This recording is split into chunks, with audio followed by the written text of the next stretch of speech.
oxygen in your blood. There are 4 types of hypoxia. First, stagnant hypoxia. Why aren't you getting enough oxygen in your blood? Because your blood is moving through the lungs too slowly. Okay?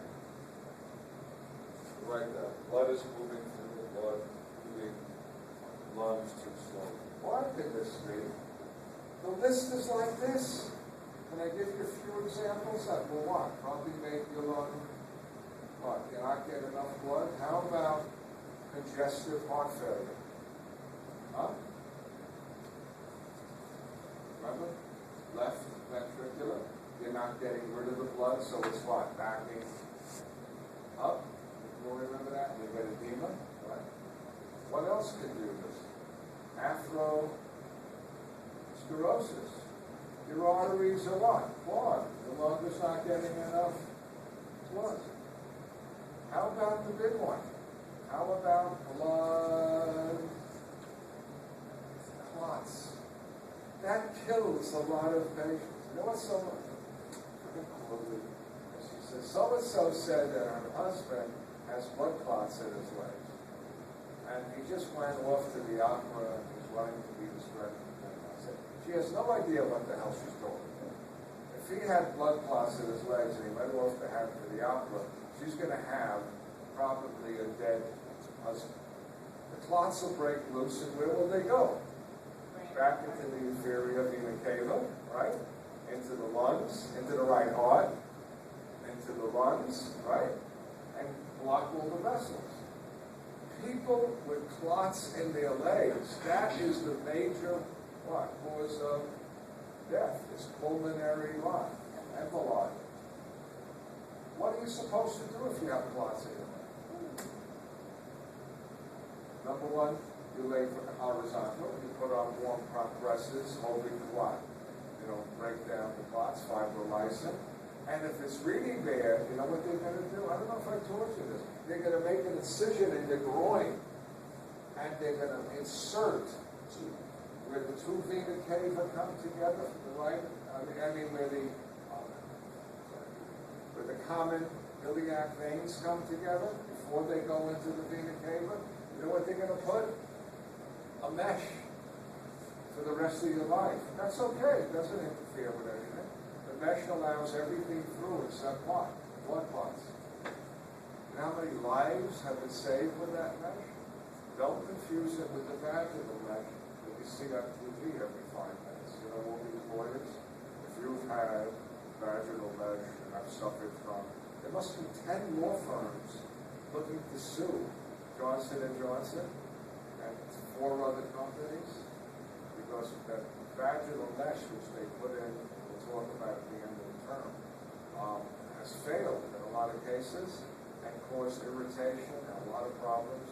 And J&J is losing lawsuits in the millions and millions of dollars on the first 2 cases.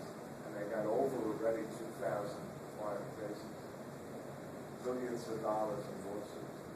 Serves it right. You don't put something out and think you what? Test it adequately?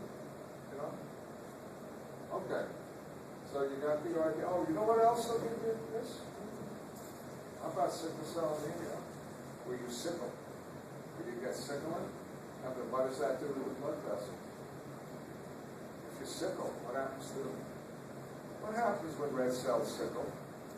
They stick to each other and they what? Remember, they lose their negative charge on the outside so they don't repel and they block them. Okay, next one. Hypoxia. Hypoxia.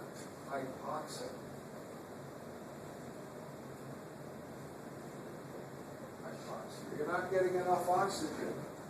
Why? How about emphysema? Did we just do that? Huh? COPD? How about the other cause? High altitude. Am I right? You don't want to climb Mount Everest. I don't want to climb Mount Everest. I don't think I can handle it. PO2 here is 105. No, sorry, it's 160 in here, PO2. You know what it is towards the top of Everest? About 70. Forget it, I ain't going there. And a lot of guys that conquer Mount Everest, conquer it, on the last 2,000 feet, what do they use? Oxygen tanks. I'd be using it on the last 10,000 feet. So that's hypoxia. Here's a big one. Real easy. Anemic hypoxia. You're breathing okay, your circulation is okay, but you have, I gave you the word, anemia. You can't carry oxygen. Why? You're anemic. You don't have enough red blood cells. Or you have a genetic disease where you don't have enough hemoglobin in the red cell, right? Any kind of an anemia, right? You hemorrhage. You don't have enough red cells. Done. That easy? And the last one you don't know about. Toxic hypoxia. Everything works. You're breathing great. Your blood is circulating great. You have plenty of hemoglobin. And I'm going to kill you in about 20 seconds. Why? What do you do with the oxygen? You bring it to the tissue, right? To the cells. And what do the cells use the oxygen for? To help make ATP. Remember? Oxidative phosphorylation. We can make 36 ATPs, whereas in anaerobic you only make what? 2 net? You can't live anaerobic. You need oxygen to make a lot of ATP. So if I give you a poison that doesn't let you use the oxygen, you're dead pretty quickly. What is the most famous poison? Cyanide. You heard of cyanide poisoning? Yeah. CN. CN. You know what CN does? It doesn't let your cells use oxygen. Luckily, I'm here. Because I was a very good biologist, not the greatest chemist. And I was working on my own for a company, in my research lab, developing a new product for the company, and I thought I was pretty good at it. And to stabilize it, I had to use a chemical called sodium azide. I didn't know what the hell it was. I knew other companies use it. Sodium azide, if the pH gets too low, breaks down and liberates cyanide gas.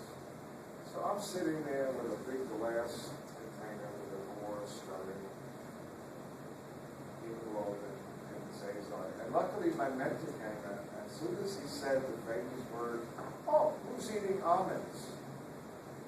Cyanide smells like almonds. I went, "Oh my God!"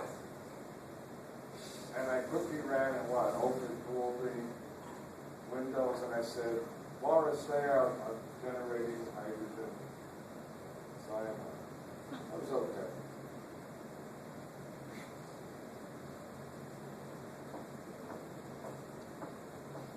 Yeah. Then after we aired the room out, I said, "Doesn't smell like cyanide." I think, and then I quickly tested the pH of the tank, and I added some